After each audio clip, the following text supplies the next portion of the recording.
আসসালামু আলাইকুম। আপনাদের সবাইকে ইকরা টিভির মন অনুষ্ঠানে সাদর সম্ভাষণ। এই মন অনুষ্ঠানে আমরা মন এবং মানসিক স্বাস্থ্য বিষয়ে আলোচনা করি। আর সেই জন্য আমরা উপস্থিত থেকেছি স্টুডিওতে দুইজন সাইকোলজিস্ট। আমি সাইকোলজিস্ট নাজমুল হোসাইন আর আমার সাথে রয়েছে সাইকোলজিস্ট জাকিয়া সুলতানা। আসসালামু আলাইকুম। আপনারা নিশ্চয়ই সবাই ভালো আছেন। দর্শকবৃন্দ, আমরা এক একটি মানসিক স্বাস্থ্য বিষয়ে আলোচনা করি। আমরা আজকে আলোচনা করব অ্যাংজাইটি ডিসঅর্ডারের বিভিন্ন ধরনের প্রকারভেদের এক ধরনের প্রকারভেদ রয়েছে ওসিডি। সংক্ষেপে আমরা ওসিডি বলি। এটা নাম হচ্ছে অবসেসিভ কম্পালসিভ ডিসঅর্ডার। বাংলায় অনেকে একে আগে সূচিবায়ু বলা হয়ে থাকে এবং এটা খুবই এই নামে ডাকা হয় বা পপুলার বলতে চাই। তো যাই হোক, অবসেসিভ কম্পালসিভ ডিসঅর্ডার কি সে বিষয়ে আমরা বিস্তারিত জানার আগে আমরা জানতে চাই অবসেশন এবং কম্পালশন কি। খুবই ভালো কোশ্চেন। অবসেশন হচ্ছে কোনো একটা চিন্তা বারবার আসা, আর কম্পালশন হচ্ছে যখন কোনো কাজ বারবার করা হয়। আমি যদি একটা উদাহরণ দিয়ে বলি জি। এরকমভাবে, যে যখন ধরেন একজন মানুষ ঘর থেকে বের হলেন, এখন তার চিন্তা আসতেছে আমি কি ঘরের ডোরটা ভালো করে লক করেছি, এবং উনি এই চিন্তাটা যখন বারবার আসবে সেটা হচ্ছে তো ওনার অবসেশন। আর যখন উনি গিয়ে বারবার গিয়ে চেক করবেন যে দরজার লকটা ঠিক মতো লেগেছে কিনা, তখন সেটা হচ্ছে কম্পালশন। এবং এই দুইটা কাজ যখন রিপিটেডলি হতে থাকবে তখনই সেটা অবসেসিভ কম্পালসিভ ডিসঅর্ডার বলা হবে তখন তাকে। চমৎকার বলেছেন। তার মানে হচ্ছে বারবার চিন্তাটা আসবে এবং বারবার চিন্তার ফলে কাজটা হবে। আর অবসেশন আপনার সাথে যোগ করতে চাই যে শুধু যে চিন্তা আসবে তাই নয়, আমাদের মধ্যে বিভিন্ন ধরনের ইমেজ, যেটা ইংলিশে বলে প্রতিচ্ছবি, মনের মধ্যে প্রতিচ্ছবি আসতে পারে বা মনের মধ্যে আমাদের আর্জ আসতে পারে, সেটাও কিন্তু অবসেশন। আবার আমাদের কম্পালশন হিসেবে আসতে পারে কোনো কাজ অর্থাৎ বিহেভিয়ার, আবার আসতে পারে মেন্টাল কোনো অ্যাক্ট অর্থাৎ মানসিক কোনো কাজ। তো যাই হোক, আমরা তাহলে জানা দরকার এই দুইটা কখন হলে অবসেসিভ কম্পালসিভ ডিসঅর্ডার হবে। তো সেটা অবশ্যই দেখা গিয়েছে যে এই দুইটা বিষয় আপনার মধ্যে ডিস্ট্রেস তৈরি করতে হবে এবং সেই ডিস্ট্রেসের ফলে আপনার পেশাগত জীবন, আপনার পারিবারিক জীবন অথবা আপনার সামাজিক জীবনে এটা ইফেক্ট ফেলবে, প্রভাব ফেলবে এবং এই প্রভাবটা প্রতিদিন 1 ঘন্টারও বেশি পড়তে হবে। এবং এটি কি একদিন দুই দিন পড়লেই কি হবে? না, এটি আপনাকে অ্যাট লিস্ট পর্যায়ক্রমে অর্থাৎ একের পর এক 2 সপ্তাহ যদি চলে, তখন আমরা বলতে পারবো যে এটা অবসেসিভ কম্পালসিভ ডিসঅর্ডার। তো এখন কথা হলো যে এই অবসেসিভ কম্পালসিভ ডিসঅর্ডার বা ওসিডিটা কখন শুরু হয়? সাধারণত 50 ভাগ ক্ষেত্রে দেখা যায় যে 14 বছর বয়সে, মানে বাচ্চারা যখন টিনেজার থাকে তখন সাধারণত 50 ভাগ ওসিডি ডায়াগনোজড হয় লাইফ টাইম, মানুষের লাইফ টাইমের মধ্যে। আর এছাড়া 6 বছর বয়সে হতে পারে, মানে কোনো কোনো বাচ্চার 6 বছর বয়সেই ওসিডি ডেভেলপ করতে পারে। আর 40 বছর পর একজন মানুষের যখন 40 বছর হয়ে যায়, এরপর ওসিডি হওয়ার সম্ভাবনা খুবই কম থাকে। তার মানে দেখা যাচ্ছে যে ওসিডি সাধারণত ওই আর্লি চাইল্ডহুড, তারপর হচ্ছে টিনেজার, এই টাইমটাই আসলে মূলত ডেভেলপ করে এবং পরবর্তীতে এটা কন্টিনিউ করে বিভিন্ন কারণে। এবং অনসেট মানে হচ্ছে গড়ে দেখা গেছে যে 19 বছর বয়সে দেখা যায়, কম বেশি হতে পারে। তো এবং দেখা গেছে যে প্রত্যেকটা দেশের পপুলেশনের মধ্যে 2 থেকে 3% মানুষ এই রোগটা ভোগে। তার মানে কিন্তু কম নয়, অনেক পরিমাণ মানুষ এই রোগে ভুগতে পারে। তো এখন আমরা জানতে চাই যে এই রোগে ভুগলে কি কি ধরনের সমস্যা হয়। তো এই বিষয়ে জানতে আমি চলে যেতে চাই আমাদের স্টুডিওতে থাকা সাইকোলজিস্ট সৈয়দা জাকিয়া সুলতানার কাছে। আচ্ছা, এটা মানে রোগ বোঝার জন্য অ্যাকচুয়ালি রোগের যদি আমরা গল্পটা শুনতে পারি কোনো একজন রোগীর যে আসলে কীরকম হচ্ছে, তাহলে মনে হয় বোঝাটা আরো বেশি সহজ হবে। আমার অনগোয়িং একজন ক্লায়েন্টের কথা বলতে পারি। মানে জিনিসটা হচ্ছে এরকম, উনি যখন মানে ওয়াশরুম ইউজ করেন তখন ওনার মনে হয় যে উনি নাপাক হয়ে গেছেন, এবং এই চিন্তাটার জন্য ওনার মানে খুবই একটা কষ্টের তৈরি হয়, খুবই স্ট্রেস তৈরি হয়, এবং এটা মানে খুবই খারাপ ফিল করেন উনি। তখন যেটা করেন উনি, এটা হচ্ছে ওনার অবসেশন, এবং কম্পালশন হিসেবে যেটা উনি করেন সেটা হচ্ছে যে খুবই ভালো করে ক্লিন করার চেষ্টা করেন। এবং এই ক্লিন করাটা অনেকক্ষণ ধরে মানে প্রায় ঘন্টাখানেক ধরে চলতে থাকে, যে কারণে খুব স্বাভাবিকভাবেই দৈনন্দিন অন্যান্য কাজের মধ্যে এটার তো এফেক্ট পড়েই। আর যেহেতু ওনার এটা একটা কষ্ট, মানে ওয়াশরুম ইউজ করলে ওনার মানে নাপাক হয়ে যাওয়ার এই বিষয়টা থাকে, এই জন্য যেটা করেন উনি খাওয়া দাওয়া অনেক কমিয়ে দিয়েছেন। খাওয়া দাওয়া কমিয়ে দিয়েছেন, পানি খাওয়া কমিয়ে দিয়েছেন, মানে যেই কাজগুলো করলে ওয়াশরুম ইউজ করতে হবে সেই কাজগুলোই উনি অনেক কমিয়ে ফেলেছেন, যে কারণে ওনার শরীরটা অনেক খারাপ হয়ে গিয়েছে। আচ্ছা, এবং ইন টোটাল ফ্যামিলির মধ্যে এটা একটা মারাত্মক এফেক্ট পড়েছে। কি ধরনের ওনার বাচ্চার উপর পড়েছে কি? বাচ্চার উপর তো ডেফিনেটলি পড়েছে, যেহেতু মা যদি সারাক্ষণ বাথরুমেই থাকে তাহলে বাচ্চাদের লুক আফটার করা, রান্নাবান্নার কাজ করা, ঘর সংসারের কাজ করা, এগুলোর মধ্যে তো এফেক্ট পড়েই। বাচ্চারও এটা নিয়ে স্ট্রেস, কারণ মা তো স্ট্রেসে আছে, এটা তো খুব স্বাভাবিক। একজন মা যখন স্ট্রেসে থাকে সেইটার প্রভাব তো বাচ্চাদের উপর পড়বেই, ফ্যামিলির অন্যান্য মানুষের উপর তো পড়বেই। তো উনি যখন টয়লেটে ওয়াশ করেন তখন কি ওনার বাচ্চাকে কি ডাকেন উনি হেল্পের জন্য বা কিছু করেন? হ্যাঁ, সামটাইমস এটা করেন যে ওনার বাচ্চাকে বলেন যে দেখো তো আমি ঠিকমতো ধুচ্ছি কিনা, আমার ধোয়া হচ্ছে কিনা, আমি কি মানে হ্যান্ড ওয়াশ ইউজ করলাম কিনা। ওনার মনে এইটাও কনফিউশন হয় যে আমি কি আসলেই হ্যান্ড ওয়াশ ইউজ করেছি কিনা। তো এইটার জন্য উনি ওনার মেয়েকে দাঁড়া করে রাখে যে দেখো তো আমি সব কিছু ঠিকঠাক মতো করলাম কিনা। উনি যে নিজে নিজে করছেন সেটার প্রতি ওনার কনফিডেন্ট নাই। উনি যখন ওয়াশ করেন তখন কি দরজা খোলা রেখে করেন না দরজা বন্ধ রেখে মেয়েকে বাহিরে উনি না, সামটাইমস এটা বলেন, ইজ জিজ্ঞাসা ডিপেন্ড। করেন কয়বার করলেন? এটা অ্যাকচুয়ালি ডিপেন্ড করে যে অনেক বেশি স্ট্রেস যখন উনি হয়ে যান তখন হয়তো উনি অনেক সময় ওনার মেয়েকে বাথরুমের মধ্যে ঢুকতে দেন যে দেখো তো আমি ঠিকমতো ধুচ্ছি কিনা।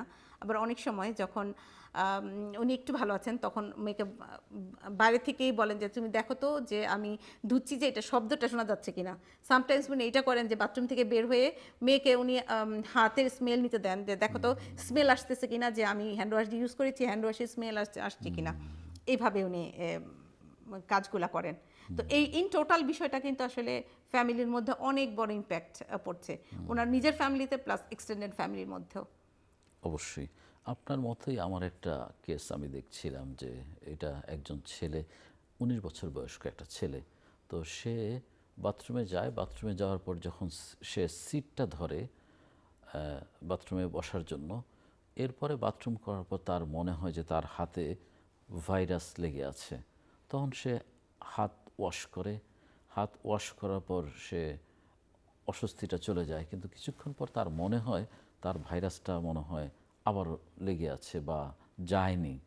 এই যে এটার ফলে এই যে চিন্তা আসলো, চিন্তার ফলে সে অস্বস্তিতে ভুগে এবং তার ধোয়ার ইচ্ছা আবার করে, আবার সে ধোয়।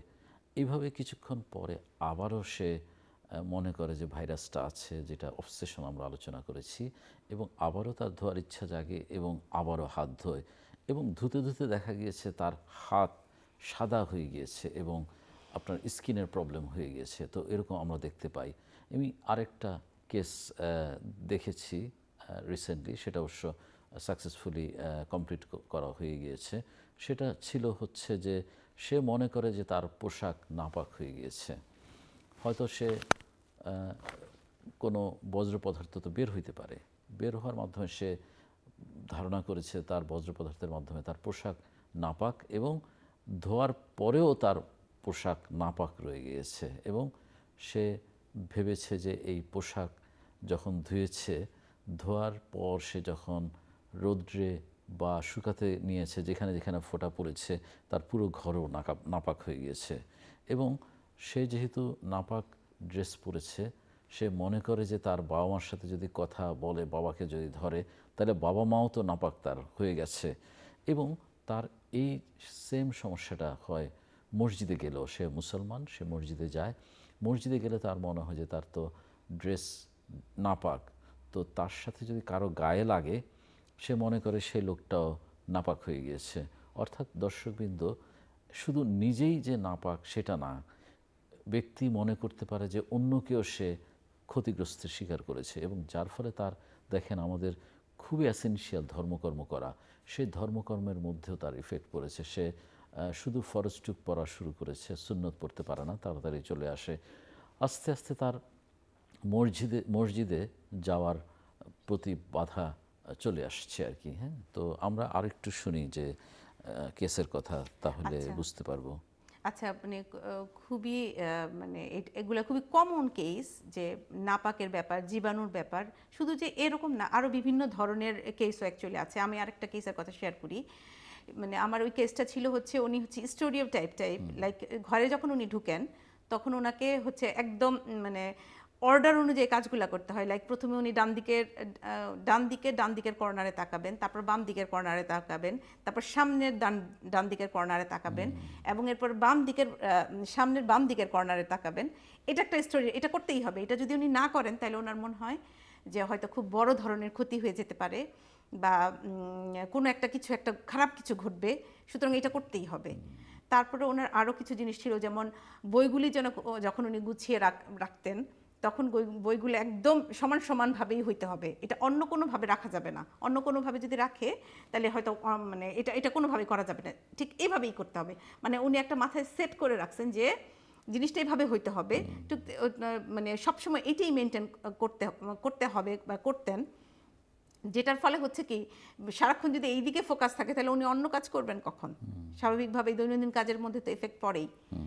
তো এরকম ছিলেন আমার আরেকটা কেস। সেটাই, এই ধরনের কেসকে আমরা সমাজে অনেক সময় বলি পারফেকশনিস্ট। তারা বেশি পারফেকশন করতে চায়, বা আপনার একদম কি বলে এটাকে, অনেকে সূচিবায়ু নামেও ডাকতে চায়, যে তারা বেশি সূচিবায়ুগ্রস্ত। হ্যাঁ, আচ্ছা, এই জায়গাটায় আমি একটা জিনিস অ্যাড করি, যে এটা খুবই চমৎকার একটা জায়গায় আমরা এখন কথা আলোচনাটা এসে পৌঁছিয়েছে, যে আসলে তাহলে আমরা কখন বলবো, যে এটা আপনি অলরেডি বলে ফেলছেন, যে আমরা কখন বলবো যে এইটা আসলে একটা সমস্যা। নর্মালি আমরা তো পাক থাকতেই হবে, অ্যাজ এ মুসলিম হিসেবে আমাকে সবসময় পাক থাকতে হবে, সবসময় আমার নামাজের জন্য রেডি থাকতে হবে। না পাক থাকলে তো হবে না, এটা খুবই নর্মাল বিষয়। তারপর হচ্ছে যে আমাকে তো ঘর থেকে বের হওয়ার সময় সেফলি বের হতে হবে, যে আমার ঘরটা ঠিকমতো লক আছে। এটা করা তো খুব নর্মাল বিষয়। কিন্তু যখন আমার ওই চিন্তাটার জন্য আমার অন্যান্য কাজে প্রবলেম হচ্ছে, সেটা হবে তখন সমস্যা। পারফেকশনিস্ট থাকা তো খুবই ভালো, যে একটা কাজ আমি খুব ভালো মতো করতে চাই, এটা ভেরি গুড থিং। কিন্তু মানে ওই পারফেক্টভাবে কাজটা করার জন্য যদি আমি নিজের জীবনে হ্যাম্পার করি, অন্যদেরকেও হ্যাম্পার করি, তখন সেটা হবে সমস্যা। হ্যাঁ, আপনার উদাহরণ থেকেই আসলে আমি বলতে চাই যে কেউ যদি বাইর হয়, সে একবার চেক করতে যেতে পারে, কিন্তু আসার পর যদি আবারও মনে হয় যে না আমি কি ঠিকমতো লাগিয়েছি কিনা তালাটা, আবারও যদি যায়, তাহলে এরকম বারবার যদি যায় তখন এটা সমস্যা আপনি বলতে চাচ্ছেন। হ্যাঁ, হ্যাঁ, চমৎকার। এটা যে জিনিসটা হচ্ছে এরকম, যে উনি এটা অনেক সময় আমাদের হতেই পারে, যখন আমরা খুবই তাড়াহুড়ো করে ঘর থেকে বের হয়ে যাই, আমাদের হয়তো খেয়াল নাও থাকতে পারে যে আমি কি আসলে লক করলাম কি করলাম না, তখন একবারে সেটা চেক করাটা কিন্তু নর্মাল থিং। কিন্তু এখন এই চেক করার জন্য উনি যেখানে যাওয়ার কথা ছিল, যেখানে হয়তো কোনো অ্যাপয়েন্টমেন্ট ছিল বা কোনো একটা জায়গায় যাওয়ার কথা ছিল, সেই জায়গায় উনি যেতেই পারলেন না টাইম মতো, তখন সেটা হবে সমস্যা। হ্যাঁ হ্যাঁ, ঠিক বলেছেন আপনি, যে আমরা তো অনেক সময় স্ট্রেস যদি থাকে, ধরেন জব স্ট্রেস, বা টাইম আমাদের কম আছে, অফিসে তাড়াতাড়ি পৌঁছতে হবে, স্ট্রেস নিয়ে বাইর হলে তখন তালা লাগিয়েছি কিনা মনোযোগ নাও থাকতে পারে, কিন্তু ওইটা হ্যাম্পার করতে হবে, বারবার দেখতে হবে সেটাকে আর কি। তারপর এই ধরনের কেসে আমরা দেখি যে তারা খুব বেশি পরিষ্কার পরিচ্ছন্নতা থাকেই, এবং তাদের যে বিছানায় সাধারণত তারা কাউকে বসতে দেয় না, তাদের বাসন কোসন ওইগুলো তারা আলাদা। অনেক সময় দেখা যায় যে তারা যখন বেড়াতে যায় তখন তারা ওইখানে থাকতে পারে না, বেড়াতে যেতে পারে না, বা তাদের যে বাসন কোসন সাথে নিয়ে যেতে পারে, এরকমও সিচুয়েশন দেখা গিয়েছে। তো যাই হোক, আমরা বুঝতে চাই যে এই যে ওসিডি সাইকেল একটা আছে, অর্থাৎ চক্র, এই চক্রটা কিভাবে হয়? আচ্ছা, মানে ওসিডি চক্রটা হয় এরকমভাবে, যে প্রথমে একটা চিন্তা আসে, যেমন আমি সম্ভবত ভালো মতো পাক হই নাই, এটা একটা চিন্তা। এই চিন্তাটা যখন আসে তখন মানে মানে ব্যক্তির মধ্যে খুবই একটা স্ট্রেস তৈরি হয়, খুবই একটা খারাপ লাগা বিষয় তৈরি হয়। এটার পর যখন খারাপটা লাগা শুরু হয়, এটার পর শুরু হয় ওই খারাপটা যাতে না লাগে সেই কাজটা করার ইচ্ছা। মানে আমি তো তাহলে পাক না, তাহলে আমাকে পাক হইতে হবে। তা পাক হইতে হবে কিভাবে? আমাকে ভালো বেশি বেশি পানি ইউজ করতে হবে। তারপর যখন পানিটা ইউজ করা হচ্ছে সেটা হচ্ছে আমার কম্পালশন বা ওইটা হচ্ছে একটা কাজ। যখন ব্যক্তি খারাপ লাগা অনুভূতি তৈরি হয় এবং ওই কাজটা করে ফেলে, তখন তার একটুখানি রিলিফ লাগে, একটু ভালো লাগে, দেন আবার কিছুক্ষণ পর আবার শুরু হয়। সাইকেলটা এভাবেই চলতে থাকে। Obsession। তার মানে হচ্ছে অবসেশন কম্পালশনের সাইকেলটা এভাবেই চলতে থাকে। প্রথমে হচ্ছে তার একটা চিন্তা আসবে এবং এই চিন্তাটার পরে তার খারাপ লাগার অনুভূতি তৈরি হবে, তখন সে কাজটা করবে। কাজটা করার পর তার চিন্তাটার একটুখানি মানে খারাপ লাগার বিষয়টা কমে যাবে, স্ট্রেসটা কমে যাবে। এটা একটা সাইকেল শেষ হয়ে গেল, কিছুক্ষণ পর আবার শুরু হবে। এই সাইকেলটা চলতে থাকে সারাদিন ব্যাপী। আচ্ছা, তার মানে আপনি একটা দুষ্ট সাইকেলের কথা বলছেন, দুষ্ট চক্র। দুষ্ট চক্রটা চক্রাকারে ঘুরতে থাকে। প্রথমে আপনি যেটা বললেন যে অবসেশন হয়, অবসেশনের পরে তার মধ্যে একটা অ্যাংজাইটি বা অস্বস্তি তৈরি হয়, এবং অস্বস্তি তৈরি হয়ে তার মধ্যে কাজটা করার প্রবণতা লক্ষ্য করা যায় বা ইচ্ছে জাগে, এবং ওই পরে কম্পালশন হয়, কাজটা করে, কাজটা করার পর সে কি করলো, তার মধ্যে একটা স্বস্তি পেল সে, কিন্তু কিছুক্ষণ পর তার মধ্যে আবার অস্বস্তি তৈরি হয়। অস্বস্তি তৈরি হলে আবার অবসেশন হয়, আবারও এইভাবে ঘুরতে থাকে, এভাবে চলতে থাকে, এবং এভাবে ডেইলি তার 1 ঘন্টার চেয়েও বেশি তার সময় নিয়ে নিতে পারে। তখনই আমরা বলতে পারি অবসেসিভ কম্পালসিভ ডিসঅর্ডার। মানে ডেইলি 1 ঘন্টার সময়টা হচ্ছে এরকম যে জিনিসটা এরকম না যে সকাল 6টার সময় 1 ঘন্টা সে করে ফেললো এই কাজ, বা আর সারাদিন করবে না, বিষয়টা এরকম না। এটা তো আসলে রিসার্চ করে বের করা, যে ওনারা যখন রিসার্চ করেন রোগীদের উপরে তখন ওনাদেরকে ডায়েরি ইউজ করতে বলেন যে কতক্ষণ সময় তার হাতটা ধুইতে হয়, বা ওই কাজটা, যে কাজটা করলে সে শান্তি পাবে সেই কাজটা তার কতক্ষণ করতে হয়। সেই সময়গুলো ওনারা কাউন্ট করে দেখেছেন যে সারাদিন ব্যাপী ওই সময়গুলো হবে 1 ঘন্টা বা তার চেয়ে বেশি। তখনই আমরা সেটাকে অবসেসিভ কম্পালসিভ ডিসঅর্ডার যেটা, সেটা বলতে পারবো। আচ্ছা, তো দর্শকবৃন্দ, আমরা আলোচনা করলাম, আলোচনা থেকে বিভিন্ন কেস থেকে বোঝার চেষ্টা করলাম, এবং আমরা এখন আলোচনা করতে চাই যে এটা কত ধরনের হতে পারে। তো এটা সাধারণত দেখা গেছে যে 5 ধরনের হতে পারে। প্রথমটা হচ্ছে ক্লিনিং টাইপ, আমরা অলরেডি আলোচনা করে ফেলেছি। চিন্তাও আসবে তার পরিষ্কার পরিচ্ছন্নতা নিয়ে, যেমন ধরেন তার হাত নাপাক বা ভাইরাস লেগে আছে বা পরিষ্কার হয়নি, এবং কম্পালশন হবে তার পরিষ্কার করতে যাবে, হাত ধৌত করবে বা মেঝে ধোবে বা কাপড় চোপড় ধুবে, এই ধরনের কিছু। দ্বিতীয় যে টাইপ সেটা হচ্ছে চেকিং টাইপ। চেকিং টাইপে কি হয়, যে সে হয়তো চিন্তা করবে যে সে কি টাকা ঠিকমতো গণেছে কিনা, বারবার টাকা চেক করবে, 1 বার 2 বার তো টাকা চেক করতে পারে, সেটা সতর্কতা। কিন্তু আপনার যদি সে 5 বার 6 বার তারপরেও যদি অশান্তিতে ভুগে সে আবার যদি টাকা গণে, সেটা হলো কম্পালশন। এটাকে বলা হলো চেকিং টাইপ।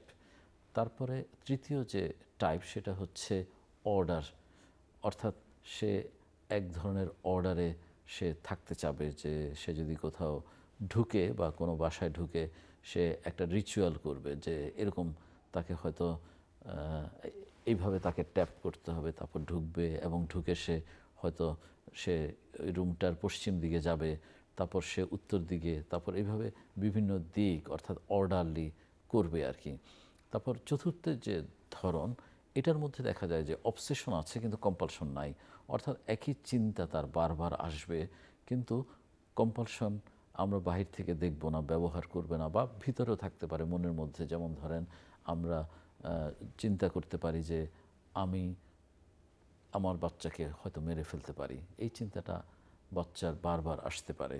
বা আসতে পারে আমার নামাজ কি ঠিকমতো হয়েছে, তো নামাজ হয়তো ভাঙলো না, কিন্তু নামাজটা বারবার সে চিন্তা করবে যে সূরা ঠিকমতো হয়েছে কিনা, বা অন্য ধরনের অন্যকে কোনো হার্মফুল করে ফেলবে, যে সে নিজেকে কোনো খারাপ ঘটনা বা অ্যাক্সিডেন্ট করে ফেলতে পারে না তো, বা তার বাসায় ডাকাত পড়তে পারে না তো, এই ধরনের বিভিন্ন চিন্তা বারবার হবে। এবং পঞ্চম যে ধরন সেটা হচ্ছে হোয়ার্ডিং, সেটা নতুন এসেছে। সেটা হচ্ছে যে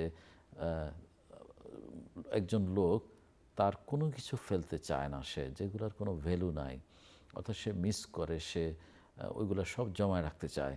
যেমন ধরতে পারেন যে তার ছিঁড়া স্যান্ডেল বা ছিঁড়া জুতা, ওটা কোনো কাজের কিছু না, এবং বিনে রাখার দরকার, কিন্তু সে বিনে রাখতে দিবে না, সে তার রুমে বা প্রিজার্ভ করে রাখবে। তারপর ছোট ছোট কাগজের টুকরা, তার কাপড় হইতে পারে, বিভিন্ন ধরনের এরকম তার দৈনন্দিন দ্রব্যাদি সে এগুলা রাখবে তার ঘরে, কিন্তু ওইগুলো অন্যজনের কাছে কোনো মূল্য নাই রাখার, এবং অনেক সময় ডাম্প করে ফেলতে পারে তার রুমটা বা তার বাসাটা। তো এই যে 5 ধরনের আমরা আলোচনা করলাম, এই 5 ধরনের আলোচনার মধ্যে আবার বৈশিষ্ট্য আছে। তো বৈশিষ্ট্য নিয়ে আসেন আমরা একটু আলোচনা করি, কি ধরনের আচ্ছা, হতে পারে? এই যে বৈশিষ্ট্যর মধ্যে, যেহেতু এটা একটা অ্যাংজাইটির, আপনি প্রথমেই বলেছেন যে ওসিডি হচ্ছে অ্যাংজাইটির ডিসঅর্ডারের একটা অংশ। সেই হিসেবে প্রথমত বৈশিষ্ট্য হচ্ছে যে তার ইনসাইট থাকবে, সে বুঝবে যে আসলে এটা তার একটা সমস্যা, এবং এটার জন্য সে স্বাভাবিক জীবনযাপন যে ঠিকমতো করতে পারছে না এটা সে বুঝতে পারবে। রোগী এটা বুঝে যে আমি ঠিকমতো করতে পারছি না, এটা একটা প্রথমতম বৈশিষ্ট্য। দ্বিতীয় বৈশিষ্ট্য হচ্ছে যে সে চায় এটা থেকে আসলে বের হয়ে আসতে, এই কাজগুলো সে করতে চায় না, তার ভালো লাগে না, কিন্তু না করে সে পারে না। এটা হচ্ছে দ্বিতীয় বৈশিষ্ট্য, সে চায় এটা থেকে বের হয়ে আসতে। তারপরে হচ্ছে যে তারপর হচ্ছে যে সে হচ্ছে হেল্প চায়, কিন্তু মানে অনেক সময় হেল্প নিতে আবার মানে একটুখানি শাই ফিল করে যে আমার এটা হেল্প নিব, মানুষ কি বলবে, থাক আমি নিজেই ট্রাই করি। কিন্তু অ্যাকচুয়ালি নিজে তো আসলে সাইকোলজিক্যাল প্রবলেম এগুলো তো আসলে নিজে নিজে ডিল করার বিষয় না, যেহেতু এটা মানে ক্লিনিক্যাল পর্যায়ে চলে গেছে, তখন তো প্রফেশনাল হেল্পের দরকার হয়। সেই জিনিসটা ওনারা অনেক সময় করতে চায় না, এটাও একটা মানে বৈশিষ্ট্য। বৈশিষ্ট্য। হ্যাঁ, শুধু দর্শকবৃন্দ, আপনাদেরকে জানাতে চাই যে আমাদের এই অনুষ্ঠান হচ্ছে জনসচেতনতার জন্য, অর্থাৎ আমরা অ্যাওয়ার বিল্ডিংয়ের জন্য, কোনোভাবেই চিকিৎসার সাথে এটি জড়িত নয়। এবং আপনারা আপনাদের সমস্যা আমাদেরকে লিখে জানাতে পারেন, আমাদের হোয়াটসঅ্যাপ নাম্বার এবং ইমেল অ্যাড্রেস যাচ্ছে। এবং আমাদের এই পর্বে আমাদের সাথে থাকার জন্য আপনাদেরকে অসংখ্য ধন্যবাদ। আমাদের পরবর্তী পর্বে এই ওসিডি নিয়ে আমরা আরও কথা বলবো, আশা করছি সেই পর্যন্ত আমাদের সঙ্গে থাকবেন। আল্লাহ হাফেজ। এবং এই স্টুডিওতে আসার জন্য সাইকোলজিস্ট সৈয়দা জাকিয়া সুলতানাকে অসংখ্য ধন্যবাদ। এবং দর্শকবৃন্দ, আপনাদের সবাইকে প্রীতি জানিয়ে এখানে শেষ করছি। আল্লাহ হাফেজ।